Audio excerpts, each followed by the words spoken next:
Olá! No nosso vídeo de hoje a gente vai falar nada mais, nada menos do que o patrono da educação brasileira, o nosso querido Paulo Freire. Vamos conversar um pouquinho a respeito da vida e obra e do seu método, né? O método Paulo Freire de alfabetização. Então assista com bastante atenção, pois para nós educadores, né, é fundamental conhecermos e adotarmos características desse método em nosso processo de alfabetização e de educação com as crianças.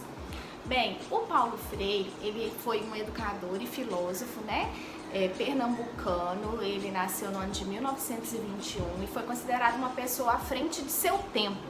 Ele é considerado o mentor da educação para a conscientização, né, para a consciência.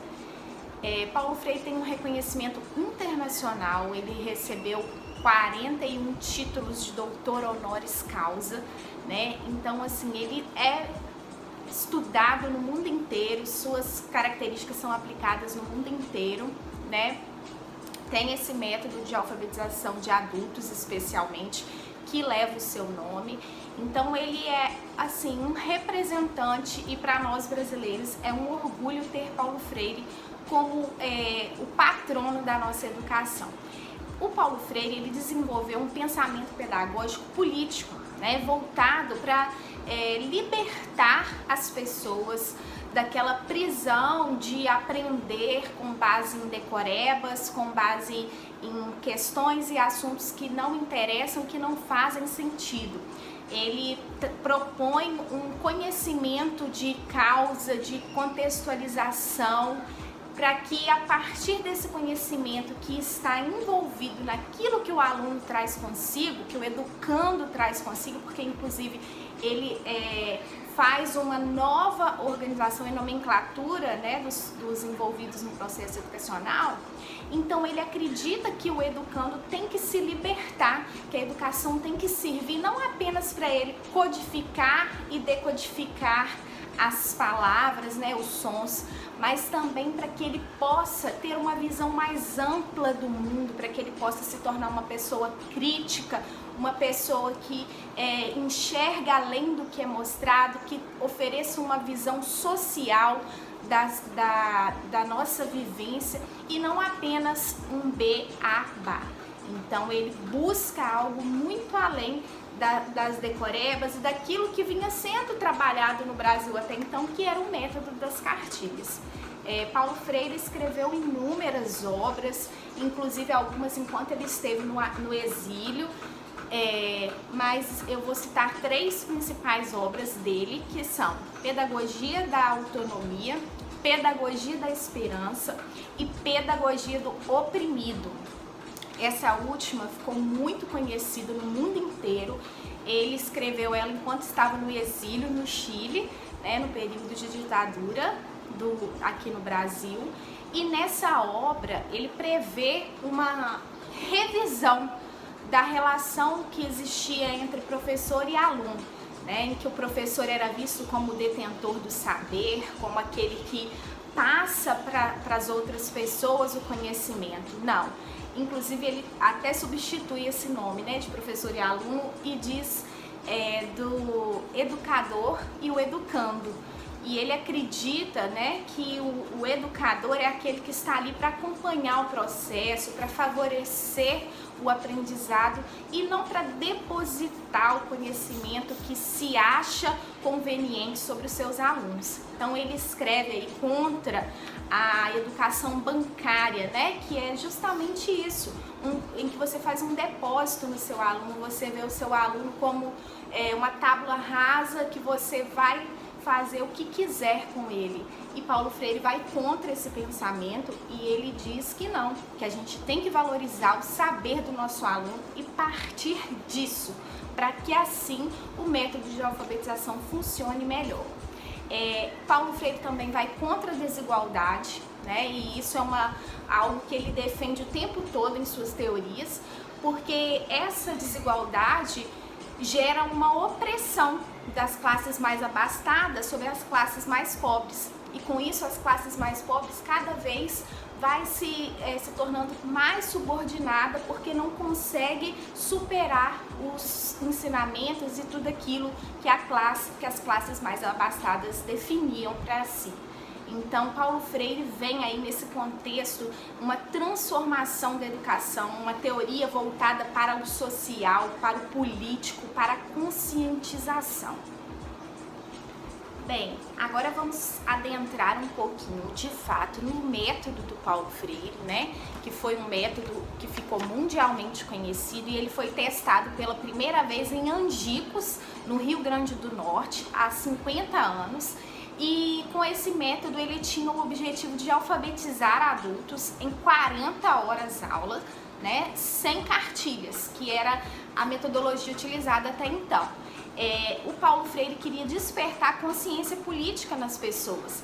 E como que ele fez isso? Ele desenvolveu toda uma estrutura para que, ao findar da capacidade do aluno de codificar, decodificar e fazer aquele processo inicial da alfabetização, o aluno fosse capaz de ter uma consciência política, né, de saber inferir, de saber se posicionar socialmente. E aí, com isso, para que ele conseguisse realizar esse feito, né, ele investigou a realidade dos seus alunos, de quem seria atendido por ele, para que só assim ele seguisse, né, com o seu método. Ele era contra toda e qualquer ideia de que os seus alunos seriam como latas vazias. Ele não acreditava nisso, que o professor deveria encher conforme quisesse. Ele acreditava que o aluno tinha um preparo, tinha algo consigo. E aí ele dizia que a alfabetização está para além da codificação e decodificação dos códigos linguísticos, que isso era algo ultrapassado e que não poderia gerar um conhecimento. Então, a partir disso, Paulo Freire, né, buscou conhecer a realidade dos seus alunos. E aí, por exemplo, se era um trabalhador, porque esses 40 estudantes que ele alfabetizou, gente, eram adultos, por isso que o método dele ficou mais conhecido como método de adultos, de alfabetização de adultos. Mas também tinha, né, alunos, crianças, curiosos ali que acabaram participando desse experimento inicial, né? E aí, o que ele fez? Ele passou a definir palavras geradoras. Isso era o centro da alfabetização em Paulo Freire, né? Que seria o quê? Buscar na realidade de quem estaria participando dessa alfabetização, buscar na realidade deles palavras que chamariam a atenção e que os fariam buscar compreender, porque ele era contra aquele método das cartilhas, por exemplo. Ivo viu a uva, aquele tradicional, né? Sendo que o seu educando não sabia quem era Ivo, nunca tinha comido uma uva, nem visto. Então, para ele, isso não fazia sentido. E uma educação que não fazia sentido, para ele, não tinha porquê e como funcionar. Então, o que ele faz? Ele vai atrás dos seus educandos, busca, investiga a realidade deles. Então, por exemplo, se é um trabalhador de uma fábrica, ele levou palavras geradoras como, por exemplo, tijolo, cimento, que são palavras do contexto daquele educando. Se for um agricultor, por exemplo, ele levou as palavras cana, enxada ou terra, coisas que faziam parte da vivência daquela pessoa e que fariam muito mais sentido, porque segundo ele, quando o processo de educação faz sentido para o aluno, ele quer aprender, ele busca aprender e isso vai automaticamente funcionar melhor.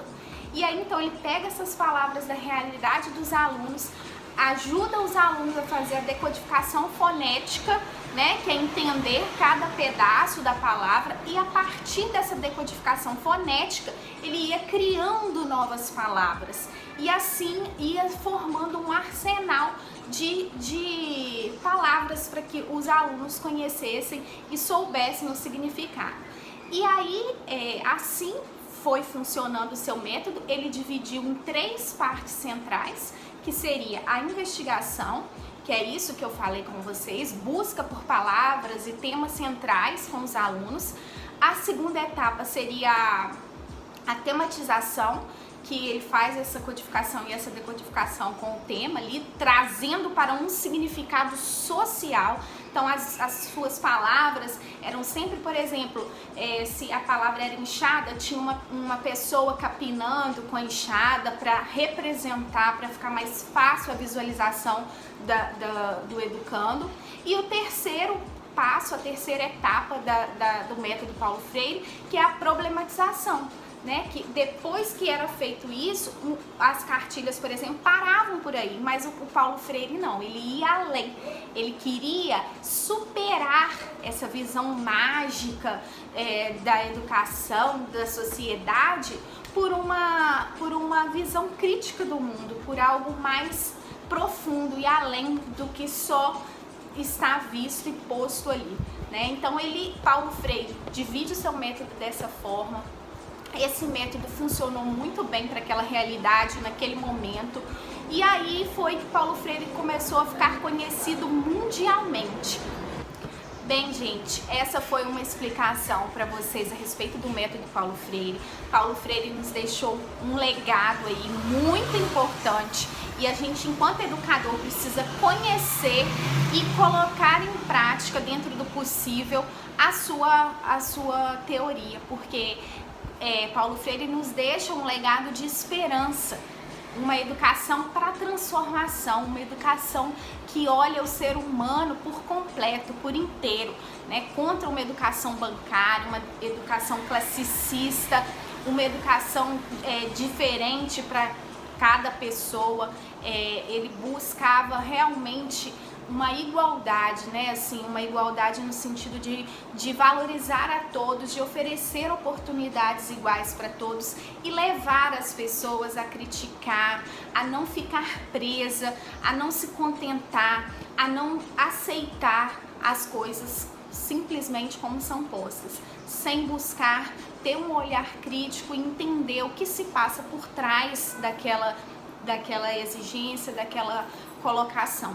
Então Paulo Freire nos deixa esse legado, e é extremamente importante que nós, professores, futuros professores, educadores, conheçamos e colocamos em prática o seu método sempre que possível. Tá joia, gente? Esse foi um método especialmente para adultos, porém também pode ser aplicado para crianças. Já foi comprovado que ele funciona, né? Então, assim, de acordo com a realidade, de acordo com as possibilidades, os professores, os educadores devem sempre buscar levar os seus alunos a refletir e a pensar para além do que está posto, como Paulo Freire previa, tá bom, gente? Então valorizem Paulo Freire, ele é nosso, né? E é isso, muito obrigada por terem assistido. Existem muitas críticas a ele, mas isso é tema para um outro vídeo e que não vem ao caso nesse momento. Espero que vocês tenham aprendido um pouquinho mais e que levem essa teoria para a vida de vocês. Um abraço e até o próximo vídeo.